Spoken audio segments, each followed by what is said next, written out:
Welcome to part 4 of the virtual book launch of the Peacemakers. Mennonite men were accustomed to skipping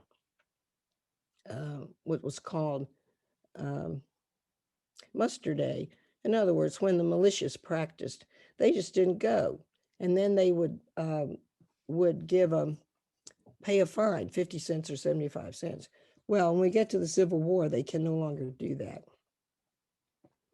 So Manny has a concern. How can I protect my father and my uncle from being conscripted into the Confederate Army? He wants to protect his family. What's he supposed to do in that situation?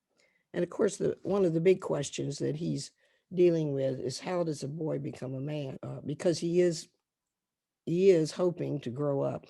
You had talked a little bit already about how Mennonites in the Shenandoah Valley responded to the onset of the Civil War and the demand that they enlist in the Confederate Army. You talked a little bit about skipping militia practice and then paying a fine. Is there anything more you would like to add on to that?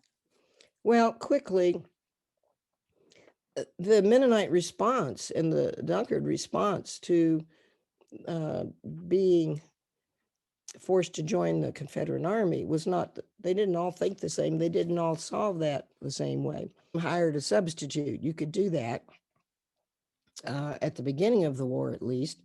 And that's what my great-grandfather did at first. And then he found another way, which was better. They hire a substitute, the substitute pay them some money, they would go fight. Of course, some substitutes got themselves hired by multiple people to just collect the money.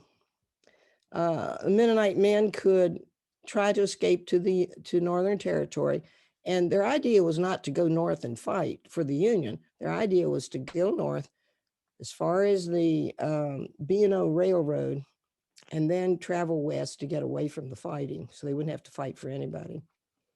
And then many of them went into hiding. So you don't have a uniform response to that. There's a chapter in the book that's based on a true incident.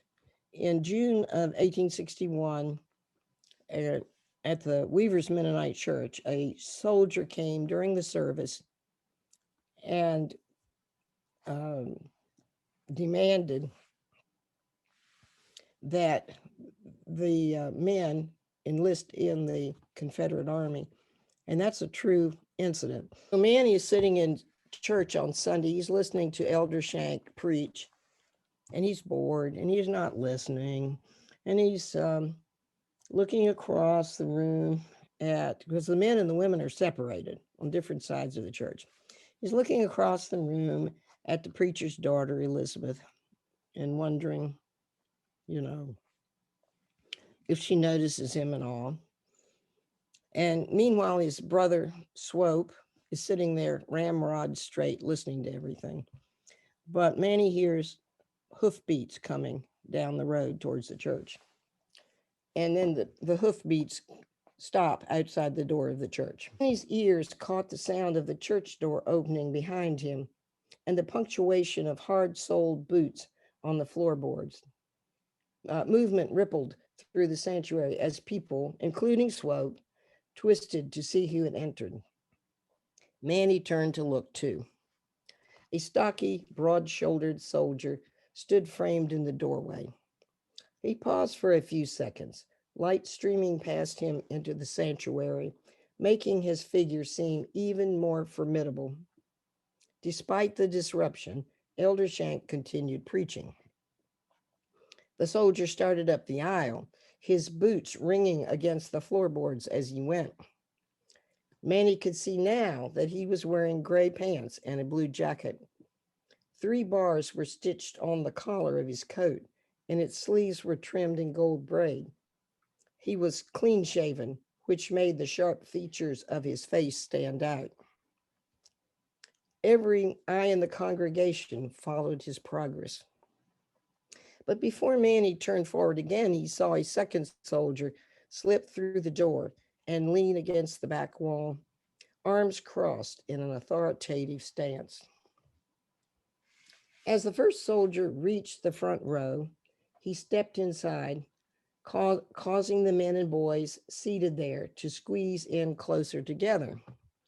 Then he sat down in the cleared space and turned his attention to Elder Shank. Manny couldn't imagine that the soldier had been stricken with a sudden yearning for religion. What was his real purpose in coming? Elder Shank turned his attention to the soldier.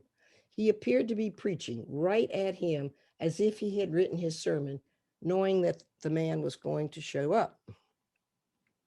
Proverbs chapter 16, verse 7 declares, "When a man's ways please the Lord, he maketh even his enemies to be at peace with him."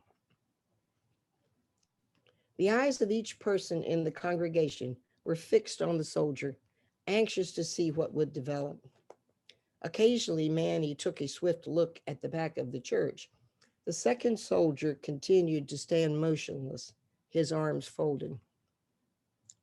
At last, Elder Shank reached the end of his sermon. We will conclude our service of worship by singing hymn number 56. "Come, ye sinners, poor and needy," he announced, keeping his voice firm and even. Oh, great, one of Swope's favorites, Manny thought. There was a pause as the members of the congregation unfroze and began reaching for the little hymn books they carried in their pockets, ones that had the words, but not the music. In that interval, the soldier stood up and stepped out of the row. People refroze, hymn books half open, concern written across their faces. Manny glanced at Elizabeth, but her face was inscrutable. He could not tell what she was thinking. The soldier turned and faced the men. "Gentlemen," he began, "I'm sure you are all distressed by the threat of the Yankee Army invading the sacred soil of Virginia. Already the federal troops are preparing to cross the Potomac. Once that boundary is breached, the Yankees will be marching across your land, destroying your crops, stealing your livestock. The time has come to defend your homes, your farms, your families. Therefore, I'm issuing an order for every man between the ages of 18 and 45 to report immediately to the recruitment office to enlist in the Army of the Confederacy." The congregation sat in stunned silence, trying to grasp what it had just heard.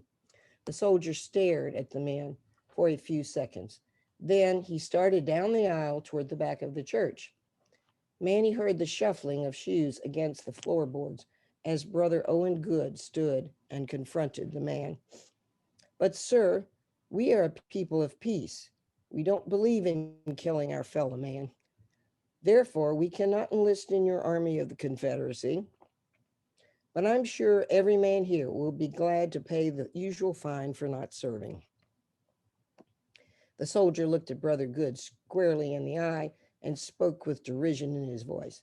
"Sir, this time there will be no excuses. Your usual fine to avoid your civic duty won't be accepted. Surely your God allows you to defend yourself. Any man who doesn't report for duty will be arrested and immediately be conscripted into the army." The soldier pushed past Brother Good and proceeded down the aisle, his face hard, his step determined. When he reached the door, the second soldier unfolded his arms and fell into step behind his superior.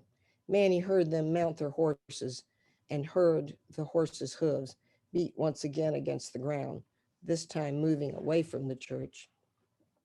The congregation sat perfectly still, holding their hymn books, some open, some closed. The men were bewildered, unable to respond in any way to what the soldier had said. Elder Shank stood like a statue in the pulpit, motionless, his mouth half open, as if he wanted to speak, but could not because his brain no longer supplied his tongue with words. Then, breaking the hushed silence, a sob from the women came from the women's side. The first cry was followed by another and another, into the church was filled with the sound of mournful weeping. Manny looked at Swope. His brother's face was drained of color, his mouth agape. He wished he could see Mother, Aunt Jen, and Aunt Anna. Were they weeping also? He glanced at Elizabeth, but instead of tears in her eyes, he saw her familiar look, that spark of anger. Thank you for sharing that scene. That is one of many, many powerful scenes. Diane is asking, are there minor characters who you are anticipating exploring more deeply? Oh, some people have said um,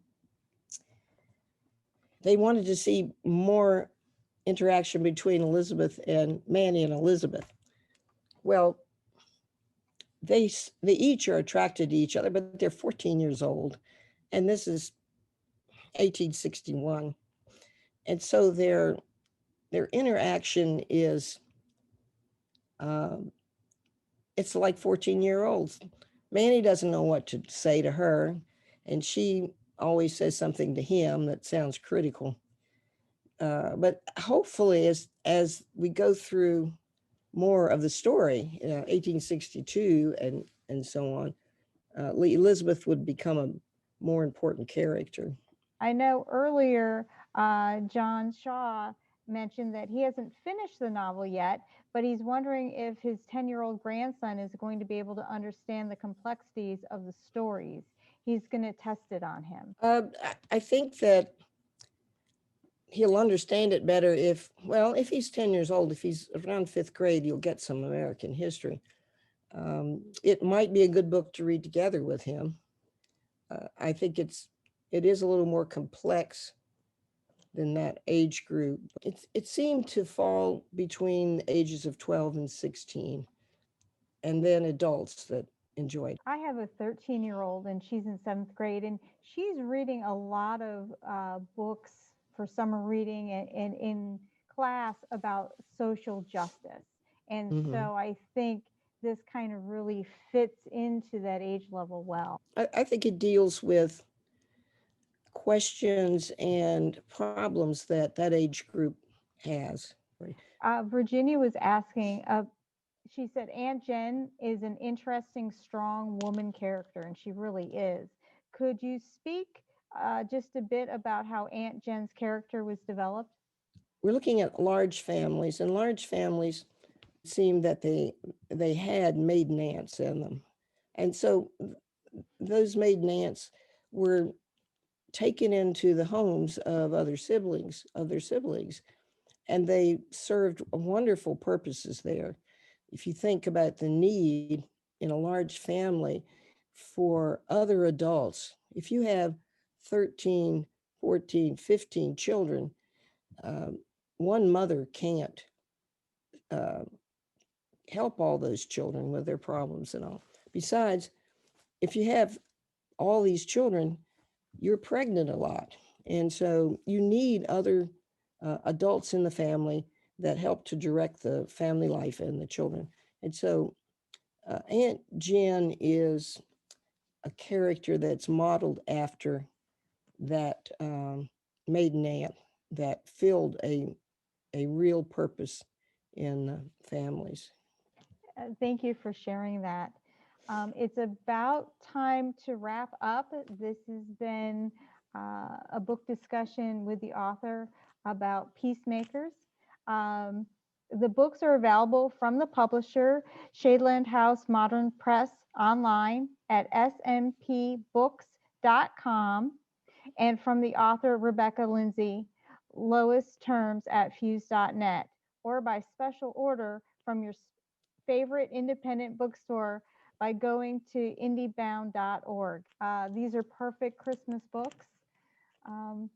Thank you so much for joining. Can everybody give some applause? There we go. Thank you, Rebecca Suter Lindsay, the author of The Peacemakers. We hope that this is just the first one of many successful books in this series.